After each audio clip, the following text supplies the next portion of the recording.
విజయవాడలోని ప్రాంతీయ పాస్పోర్ట్ కార్యాలయం సరికొత్త హంగులతో ప్రారంభానికి సిద్ధమైంది. నూతన కార్యాలయాన్ని కేంద్ర మంత్రి కీర్తివర్ధన్ సింగ్ నేడు ప్రారంభించనున్నారు.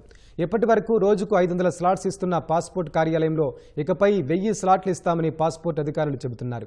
కాంప్లెక్స్ కేసులను పరిష్కరించేందుకు పాస్పోర్ట్ ప్రింటింగ్ కేంద్రాలు నూతన కార్యాలయంలో ఏర్పాటు చేశామని చెబుతున్న విజయవాడ ప్రాంతీయ పాస్పోర్ట్ అధికారి శివహర్షతో మా ప్రతినిధి జయప్రకాష్ ముఖాముఖి. పాస్పోర్ట్ సేవలు ప్రజలకు మరింత చేర్చేందుకు నూతన కార్యాలయాన్ని ప్రారంభించనున్నారు.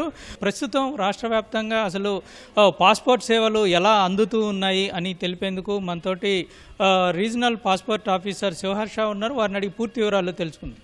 చెప్పండి సార్, నూతన కార్యాలయంలో ఎటువంటి విధులు నిర్వహిస్తారు, ఎటువంటి కార్యక్రమాలు చేపడతారు? రీజనల్ పాస్పోర్ట్ ఆఫీస్ విజయవాడ ఏదైతే మనకి back office printing functions, admin functions, policy functions, complex కేసెస్ని మనకి ఏదైతే సర్వీసెస్ అందజేస్తుందో దాన్ని ఉద్ఘాటన చేస్తున్నాము. అది కాకుండా మన పాస్పోర్ట్ సేవా కేంద్రం ఏదైతే ఉందో ఎన్ని సంవత్సరాల నుంచి విజయవాడ ప్రజలకు సేవలు అందిస్తుందో దాన్ని మనం ఇంకా రెనోవేట్ చేసి డబుల్ కెపాసిటీ పరంగా మనం దాన్ని 1200 అపాయింట్మెంట్ చేసే కెపాసిటీ దాకా తీర్చిదిద్దుకోవడం. దాన్ని మనం ఇప్పుడు ఈ 2 కేంద్రాలని honourable minister of state for external affairs inaugurate చేస్తున్నారు.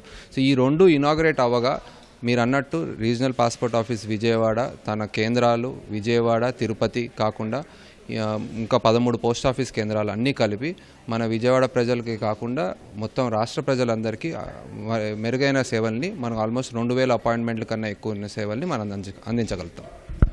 ప్రస్తుతం రోజుకి ఎన్ని స్లాట్ల వరకు మీరు ఇవ్వగలుగుతూ ఉన్నారు? ఈ నూతన కార్యాలయము ప్రారంభమైన తర్వాత వాటి ఎంతవరకు పెరుగుతూ ఉంది, ఎలా ఉండబోతుంది? సో ఇంతకుముందు మన విజయవాడ పాస్పోర్ట్ సేవా కేంద్రాల్లో 500 దాకా మనం స్లాట్స్ ఇవ్వబోతున్నాం. అప్పుడప్పుడు 600 దాకా ఇవ్వగలిగాము.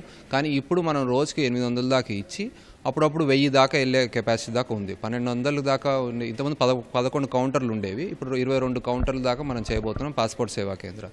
అది కాక ఏదైతే మనకి బ్యాక్ ఆఫీస్ ఈ రీజనల్ పాస్పోర్ట్ ఆఫీస్ ఉందో ఇక్కడికి మనకు రోజుకి పాలసీ అప్లికెంట్స్ అంటే ఎంక్వైరీ పరంగా కానీ, కాంప్లెక్స్ కేసెస్ పరంగా కానీ, లీగల్ కేసెస్ పరంగా కానీ, డేట్ ఆఫ్ బర్త్ కానీ, మిగతా సర్టిఫికేట్స్కి ఇష్యూస్ ఉన్న పరంగా కానీ ఈ అన్ని కేసెస్ కలిపి ఆల్మోస్ట్ 100 to 150 మంది మనం డైలీ ఇక్కడ మనం సేవలు అందించగలం. సో అక్కడ ఉన్న పాస్పోర్ట్ సేవా కేంద్ర ఎంజీ రోడ్లో ఏదో ఉందో అది మనం రోజుకి 750 to 800 ఇస్తాము.